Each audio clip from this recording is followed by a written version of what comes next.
এই সন্তানকে নিয়ে আল্লাহ তাআলা আবার পরীক্ষা করলেন। এখানে ওই পরীক্ষার দিকে আমি যাব না। এই সন্তানটি যখন বড় হতে লাগলো, একটু হাঁটাচলা করতে লাগলো, বাবার সাথে এক জায়গায় যাইতে পারে, কিছু বোঝার মতো বয়স হয়েছে, 5-7 বছর বয়স হয়ে গেছে, ওই সময় আল্লাহ রাব্বুল আলামিন আবার ইব্রাহিম আলাইহিস সালামকে পরীক্ষায় ফেললেন। এই সন্তানকে নিয়ে কিন্তু একবার পরীক্ষা করা হয়েছে, মরুভূমির ভিতরে তাদেরকে রেখে আসা হয়েছে। সন্তান এবং সন্তানের মাকে মরুভূমির ভিতরে রেখে আসছে। এরপরে যখন একটু বড় হয়েছে তখন আবার পরীক্ষা শুরু।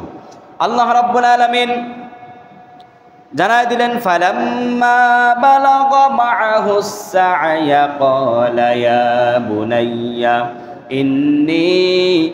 ইন্নী আরা ফিল মানামি আন্নী আযবাহুকা ফানজুর মাযা তারা। আল্লাহ রাব্বুল আলামিন ইব্রাহিম আলাইহিস সালামকে স্বপ্নের মধ্যে জানায় দিলেন। ইব্রাহিম আলাইহিস সালাম বলছেন, হে আমার পুত্র, যখন আমার পুত্র একটু আমার সাথে চলাফেরা করার মতো বয়স হয়ে গেছে, তখন আমি আমার পুত্রকে বললাম, ইয়া বুনাইয়া, হে আমার পুত্র, আমি স্বপ্নে দেখতেছি আমি তোমাকে জবাহ করতেছি। বাবা সন্তানকে বলছে, হে আমার পুত্র, আমি স্বপ্নে দেখলাম আমি তোমাকে জবাহ করতেছি। ক্বালা ইয়া আবাতি ফাআল মা তুমার। এই ছেলেকে যখন তার বাবা বললেন, আমি তোমাকে স্বপ্নে দেখলাম যে আমি তোমাকে জবাহ করতেছি, তুমি কি বলো এটা? তখন সন্তান এক কথায় এক বাক্যে জানাই দিলেন, সাতাজিদুনি ইনশাআল্লাহু মিনাস সাবিরিন। জোরে বলি আল্লাহু আকবার।